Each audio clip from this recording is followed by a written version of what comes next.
Bismillahirrahmanirrahim. Dear students, Assalamu alaikum. As we all know, we are studying structure of sugars, or in the previous lessons, we have studied open chain structures, that is Fischer projection. In these lesson, we uh, studied what is asymmetric carbon and what is the effect of asymmetric carbon on the molecular structure. Then we have studied various forms of various isomeric forms, and in the previous lesson we have studied one of the important property of carbohydrate, which is due to asymmetric carbon optical activity. Now we are going towards a ring structure of sugars, and before we start the ring structure, we have to study a very important phenomena which is related to the ring structure. वो है म्यूटा rotation. आज हम सिर्फ इतनी सी बात करेंगे म्यूटा rotation के बारे में. What is म्यूटा rotation?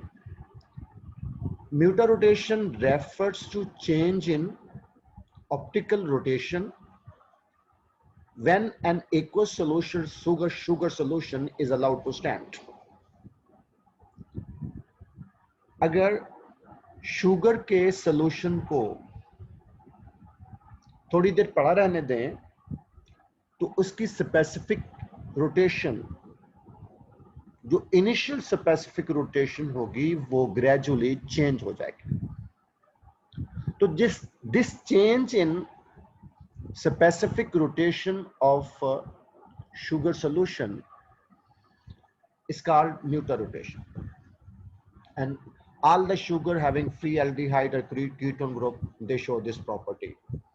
इसका मतलब ये हुआ कि जितने भी मोनोसैकेराइड्स हैं जो रिड्यूसिंग शुगर हैं, उनका aldehyde group ketone group free होता है, सब म्यूटा रोटेशन शो करेंगे. और at the same time some disaccharides जो रिड्यूसिंग शुगर्स हैं वो भी म्यूटा रोटेशन का फिनोमिना शो करेंगे. तो म्यूटा रोटेशन है क्या? Change in optical rotation, specific rotation when an aqueous solution is allowed to stand. अब मजीद हम देख सकते हैं, when aldohexose is first dissolved in water and solution is put into optical path so that plane polarized light is passed. किसी भी एल्डोहेक्सोस का water में solution बनाए, उसको ऑप्टिकल पाथ में प्लेस करें ताकि उसमें से प्लेन पोलराइज्ड लाइट जो है वो पास कर सके. The initial specific rotation shown by the sugar is gradually changed until a constant fixed rotation characteristic of the sugar is reached. जैसे मैंने कहा कि किसी भी एल्डोहेक्सोस का वाटर में सॉल्यूशन बनाएं, उस सॉल्यूशन को ऑप्टिकल पाथ में प्लेस करें ताकि उसमें से प्लेन पोलराइज्ड लाइट पास हो सके, और इनिशियली उसकी स्पेसिफिक रोटेशन मेजर कर लें. थोड़ी देर बाद फिर मेजर करें, थोड़ी देर बाद फिर मेजर करें, थोड़ी देर बाद फिर मेजर करें. तो हम देखेंगे कि initial specific rotation shown by that sugar is gradually changed. उसकी specific rotation Aahista Aahista change हो रही होगी, और एक वक्त आएगा कि उसकी specific rotation characteristic constant value पे रीच कर जाएगी. This phenomena of change of specific rotation is called mutarotation. Aldohexoses के शुगर सॉल्यूशन को ऑप्टिकल पाथ में प्लेस करें, प्लेन पोलराइज्ड लाइट गुजारें, initial specific rotation gradually change होकर constant fixed rotation जो उस शुगर का कैरेक्टरिस्टिक होगा वो रीच हो जाएगी। इसकी एग्जांपल लेते हैं। A freshly prepared solution of D-glucose, which is crystallized from water or alcohol at low temperature. D-glucose का solution,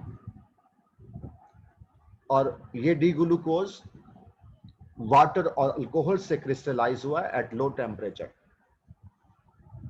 उसकी इनिशियल स्पेसिफिक रोटेशन होती है प्लस 112 यानी डेक्स्ट्रो रोटेटी है, और स्पेसिफिक रोटेशन कितनी हो जाती होती है initially plus 112, but it changes to a fix rotation of plus 52.5। कुछ देर के बाद वो स्पेसिफिक रोटेशन प्लस 52.5 हो जाएगी। ये D glucose which is prepared from sugar crystallized from water alcohol at low temperature. Similarly, a solution of D-glucose crystallized from water above 98 centigrade or from boiling pyridine has a specific rotation of only 19 plus 19, or after some time it also changes to fixed rotation of 52.5. वो D glucose जो low temperature पर water से crystallise किया गया है उसकी specific rotation plus 112 से 52.5 gradually हो जाती है। और इसी तरीके से डी ग्लूकोज का सॉल्यूशन जो क्रिस्टलाइज किया गया है वाटर से या पायरिडीन बॉइलिंग पायरिडीन से एट 98 सेंटीग्रेड, उसकी स्पेसिफिक रोटेशन शुरू में 19 होती है प्लस 19 होती है, थोड़ी देर बाद उसकी स्पेसिफिक रोटेशन 52.5 हो जाती है। ये यानी ग्लूकोज जो है वो क्या म्यूटा रोटेशन शो कर रहा है। This behavior of two solutions suggests that D-glucose may exist in two different isomeric forms, different in specific rotation. इससे ये बात सजेस्ट हो रही है कि D-glucose जो है वो दो मुख्तलिफ आइसोमेरिक फॉर्म में होगा जो जिनकी स्पेसिफिक रोटेशन एक दूसरे से मुख्तलिफ है। इनमें से एक आइसोमर को अल्फा डी ग्लूकोज कहेंगे जिसकी स्पेसिफिक रोटेशन प्लस 112.2 है, और दूसरे को बीटा डी ग्लूकोज कहेंगे जिसकी स्पेसिफिक रोटेशन प्लस 19 है। But both forms changed into same equilibrium mixture regardless of which form is dissolved. थोड़ी देर बाद दोनों की स्पेसिफिक रोटेशन जो है वो सेम हो जाएगी, बेशक हमने वो वाटर से लो टेम्परेचर पे हासिल किया हो या उसको पायरिडीन से हासिल किया हो या वाटर से हाई टेम्परेचर पे हासिल किया गया। अभी जो फिनोमिना ऑफ म्यूटा रोटेशन है ये बात शो कर रहा है कि glucose and many other monosaccharides act if they have one more asymmetric carbon then is given by the open chain structure.